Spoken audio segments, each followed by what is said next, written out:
Terima kasih untuk Anda yang masih bersama kami program Coffee Morning Tanjung Pinang TV dan masih bersama 3 lurah yang tetap stay di studio pada pagi hari ini. Nah, kalau tadi kita sudah berbicara mengenai peran mereka dalam masyarakat, untuk sesi ini kita akan berbicara mengenai keunggulan. Nah, pastinya 3 narasumber lebih semangat nih untuk menunjukkan kepada pemirsa mengenai keunggulan masing-masing dari kelurahan mereka itu sebenarnya apa sih, dan pastinya juga berbeda ataupun mempunyai ciri khas masing-masing dari 3 kelurahan. Baik, untuk kelurahan Penyengat dulu deh. Pak Roni, sebenarnya kan kita ketahui kalau seperti yang di awal tadi dikatakan, Penyengat ini punya ciri khas sendiri, keunggulan budaya Melayunya, warisan budayanya itu sudah tidak diragukan lagi. Ya. Nah, di sisi lain, kalau itu yang dikenal oleh masyarakat secara umum, secara khususnya apa sih, Pak? Baik, Mbak Yuli, memang Kelurahan Penyengat ini sudah ditetapkan oleh Peraturan Menteri menjadi satu situs cagar budaya nasional. Kemudian melalui Peraturan Kepala Daerah ditetapkan menjadi salah satu DPUD, Destinasi Pariwisata Unggulan Daerah. Artinya, memang potensi Kelurahan Penyengat ini adalah wisata, pariwisata, terutama wisata religi, wisata sejarah, kemudian kearifan lokalnya banyak sekali. Di Kelurahan Penyengat ini mempunyai potensi yang luar biasa. Bayangkan, magnetnya adalah 2 pahlawan nasional itu ada di Pulau Penyengat. Kemudian Pulau Penyengat juga dikenal dengan Pulau Tahfiz. Ya, jadi banyak sekali santri-santri yang menghafal Al-Quran di sana. Kemudian ada program di Pulau Penyengat saat ini. Apabila hafiz Quran maka gratis makan ikan bakar. Nah, gitu. Itu salah satu keunggulan. Iya, ini keunggulannya. Betul sekali. Kemudian kalau mau belajar ilmu tajwid ataupun bagaimana membaca Al-Quran, terutama membaca Al-Fatihah secara benar, datang saja ke Masjid Penyengat, Masjid Raya Sultan Riau Pulau Penyengat, maka nanti akan ada pengajarnya yang akan membimbing untuk membaca Al-Quran. Potensi-potensi ini luar biasa sekali. Yang paling utama adalah potensi pariwisata. Dan kita sama-sama ketahui saat ini dunia pariwisata kita tengah dihantam luar biasa dengan adanya pandemi COVID-19 ini. Dan salah satu daerah yang terdampak itu adalah Pulau Penyengat. Ya, terdampak sekali, dan alhamdulillah sekarang kita sudah level 1 dan pintu-pintu destinasi wisata sudah dibuka lebar dengan menerapkan protokol kesehatan. Destinasi wisata dibuka, dan luar biasa yang dilakukan oleh pimpinan kita, Ibu Wali Kota pada saat itu. Beliau mengajak kepala-kepala OPD, kepala-kepala dinas yang ada di lingkungan pemerintah Kota Tanjung Pinang untuk menginap 1 malam di Pulau Penyengat. Jadi saya waktu itu berkoordinasi dengan kelompok sadar wisata, asosiasi homestay. Jadi di Pulau Penyengat ini ada kurang lebih sekitar 20 homestay yang bisa diinapi, ditinggal, disewa.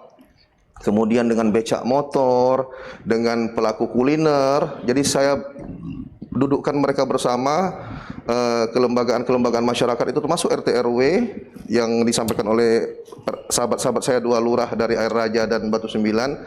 Jadi perangkat kelurahan itu kita libatkan.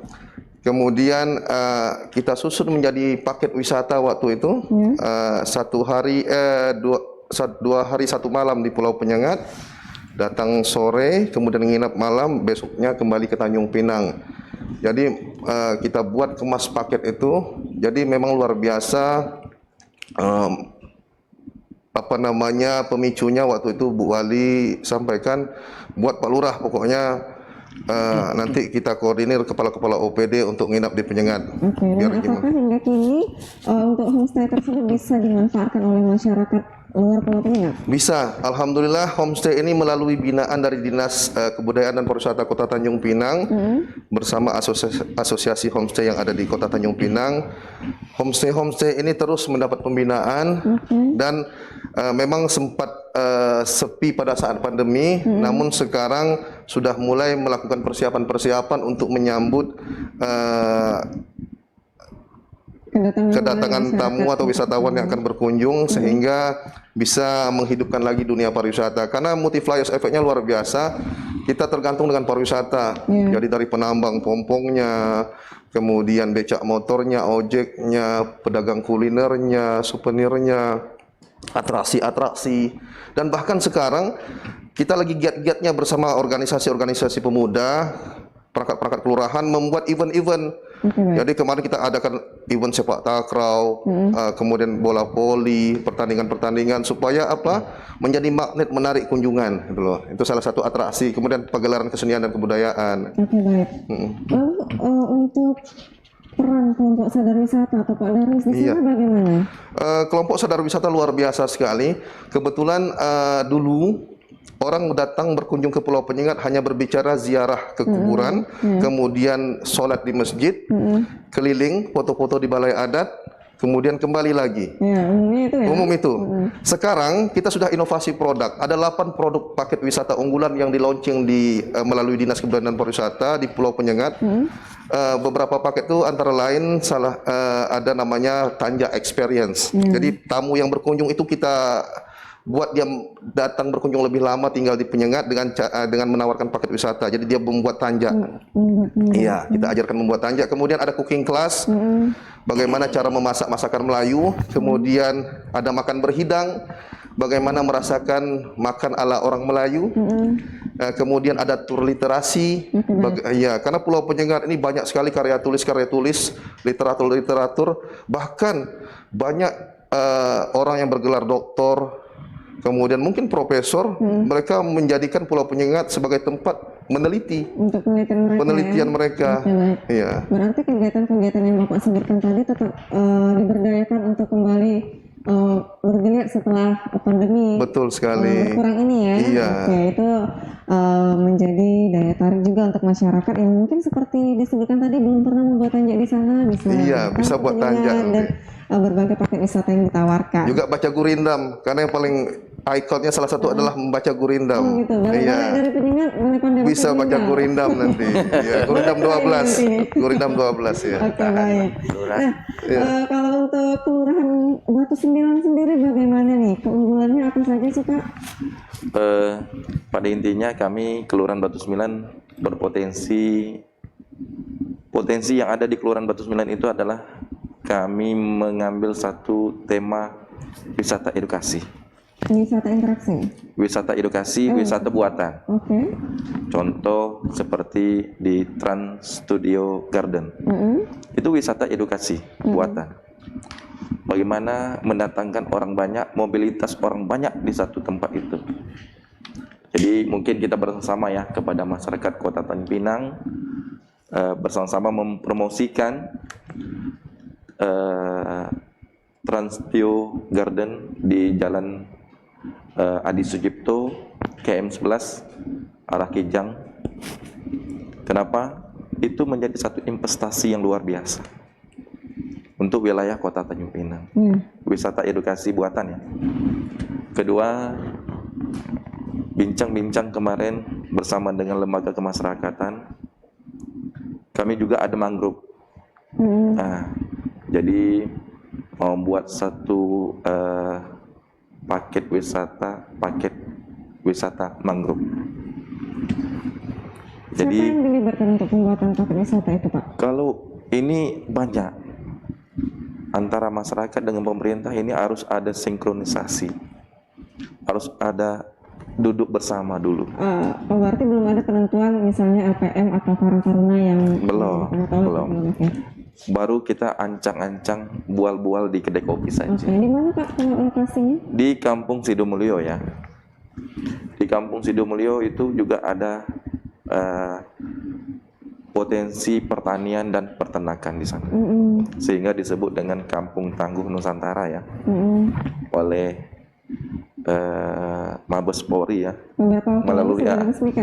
Melalui Kapolres Kota Tanjung Pinang menetapkan di sana Kampung Tangguh Nusantara. Mereka menanam, menjual produk mereka sendiri melalui di gerai tani, gerai pangan tani di Jalan Hang Lekir. Itu salah satu untuk meningkatkan perekonomian di bidang ketahanan pangan.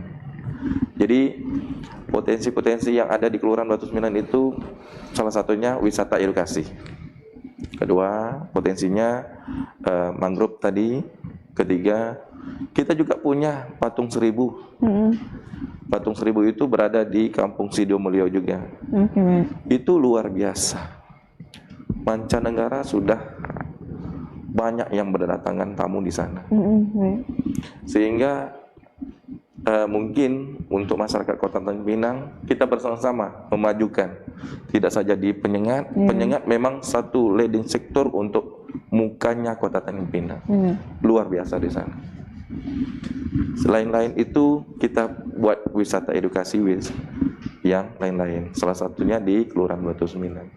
Itu potensi untuk wisata ya. Kedua, potensi dalam bidang meningkatkan ekonomi melalui UMKM. Untuk Kelurahan Batu Sembilan, UMKM luar biasa. Banyaknya luar biasa. Sepanjang jalan ada semua. Jadi bagaimana wisata kuliner untuk Kota Tanjung Pinang itu hidup, kita bersama-samalah mendukungnya. Bukan saja dari pemerintah, tetapi dari masyarakat itu sendiri, dari pembeli utamanya ya. Nah, wisata kuliner itu luar biasa. Kedai kopi di mana-mana saja ada. Kedai rumah makan. Memang ranahnya Kota Tanjung Pinang saat ini trennya adalah kedai kopi ya. Jadi wisata kuliner di Kota Tanjung Pinang memang luar biasa hidupnya. Kita sangat bersyukur ya kepada para pelaku usaha, terutamanya UMKM di bidang kedai kopi. Luar biasa peran serta mereka dalam memajukan Kota Tanjung Pinang. Terima kasih. Berarti dari masyarakatnya juga turut serta memikirkan untuk perkembangan ekonominya ya? Iya, benar. Baik Pak Ibnu Roji, kalau di Kelurahan Air Raja apakah sama dengan di Batu Sembilan ada untuk pariwisata, UMKM, apakah ada keunggulan yang berbeda nih? Oh baik, terima kasih pada host kita yang sangat luar biasa nih dan lurah-lurah kita. Ya, kalau kita mengacu kepada leading sektor dari masing-masing kelurahan, pastinya setiap pemimpin wilayah itu sudah tahulah apa yang mereka nak buat, terutama di sektor kebudayaan dan pariwisata itu di Pulau Penyengat itu sangat luar biasa. Makanya kalau bisa Pak Lurah Penyengat ini kita pertahankan ya 2 tahun lagi lah. Ya kan, mendukung, pasti orang mendukung karena apa, banyak inovasi-inovasi yang sudah dia buat sebelum-sebelumnya tidak pernah dia buat. Nah itu perlu tuh wali kota melirik dia untuk dipertahankan. Baik, kita kembali ke keunggulan dari kelurahan kami sendiri. Kami ini luas wilayah 18.000, kurang lebih 18.000 meter persegi. Jadi terdiri dari leading sektor, pertama pengusaha. Pengusaha di Kelurahan Air Raja ini banyak, terutama dikuasai oleh pembangunan ya, pembangunan di leading sektor pembangunan, ruko-ruko, perumahan. Nah itu di Air Raja banyak sekali. Kemudian dari leading sektor peternakan. Peternakan di Kelurahan Air Raja juga memadai, yaitu di lokasi di Kampung Banjar, di kilometer 15. Di situ ada kampung peternakan, dan bahkan di sana itu sudah ditetapkan sebagai kampung tangguh. Kampung Tangguh Kelurahan Air Raja, Kecamatan Tanjung Pinang Timur. Kenapa? Di situ ada pengusaha yang mana peternakan ya, pengusaha peternakan telur ayam. Itu dalam 1 hari itu mereka bisa menghasilkan, ya maksudnya ayamnya ya, yang menghasilkan telur itu 35.000, bukan orangnya. 35.000 telur ayam. Dan dengan indikasi ayam tersebut 70.000, luar biasa. Jadi distribusinya ya, mereka mendistribusikan telur ayam itu ke Bintan, ke Batam, ke pulau-pulau. Jadi kalau telur ayam di Air Raja itu tutup, tak buat kue lah orang-orang ini. Karena yang dihasilkan dari Kelurahan Air Raja banyak ya, itu salah satu keunggulannya itu ya. Alhamdulillah ya. Air Raja diberikan Allah Subhanahu Wa Taala nikmat yang besar. Gitu. Kemudian dari leading sektor pertanian, pertanian itu ada pertanian kita mempersilahkan petani kita yang sudah mendapatkan agreement ataupun mendapatkan sertifikat penghargaan dari kementerian. Langsung dari kementerian. Dari kementerian, kemudian ada penghargaan-penghargaan lainnya yang diberikan kepada mereka, yaitu pengusaha kelompok tani kita yang mempekerjakan masyarakat setempat, dan mereka itu menggunakan lahan itu kurang lebih 4 hektar yang diberikan, walaupun 100 tanah ini masih dipinjamkan. Mereka semangat untuk melakukan usaha untuk membangkitkan nilai ekonomi. Kita tahu sendiri pandemi COVID saat ini kan menghantui masyarakat bukan saja di Indonesia, bukan saja di Tanjung Pinang, tapi seluruh dunia, menghantam perekonomian masyarakat. Tapi alhamdulillah dengan adanya kelompok tani, kelompok peternakan, kemudian usaha-usaha mikro, itu mempertahankan ekonomi masyarakat itu sendiri. Nah, terus di samping itu juga kita ada juga kelompok peternakan sudah, pertanian sudah, kelompok itu perikanan. Nah, kita juga menghasilkan ikan yang ada di kolam-kolam di sana juga di Batu 15. Karena di sana ikan itu lele apa? Ikan lele, gurami, nila. Kemudian kenapa di sana? Karena di sana itu tempatnya masih asri dan masih terbilang kampung ya. Dan masih belum banyak pembangunan, masih mendukung. Kalau dibuat kelompok peternakan di depan Bintan Center, ngamuk nanti orang. Bau tai kelembu kan. Pada intinya antara pemerintah, swasta dengan masyarakat itu berjalan beriringan. Siklusnya saling kait mengkait, sehingga saling berhubungan antara satu sisi dengan sisi yang lain. Sehingga satu lemah menjadi satu kelemahan yang lainnya. Jadi saling kait mengkait untuk pembangunan kota Tanjung Pinang. Untuk itu kita berterima kasih kepada pemerintah saat ini, khususnya ya Bu Wali Kota, alhamdulillah sudah memperhatikan pelaku usaha ya dalam hal apapun, baik kendala-kendala di bidang administrasi, kemudian di bidang modal itu sendiri. Beliau meluncurkan dana-dana yang beliau punya inisiasi dari beliau sendiri untuk membangkitkan ekonomi di pemerintah Kota Tanjung Pinang. Itu saja. Terima kasih. Baik. Nah, pemirsa Tanjung Pinang TV di mana saja berada, itu tadi keunggulan dari masing-masing 3 kelurahan yang lurahnya kami hadirkan di studio untuk pagi hari ini. Nah, lanjutnya seperti apa sih mereka mempertahankan keunggulan atau potensi yang ada di masing-masing daerah? Tetap bersama kami setelah jeda berikut ini.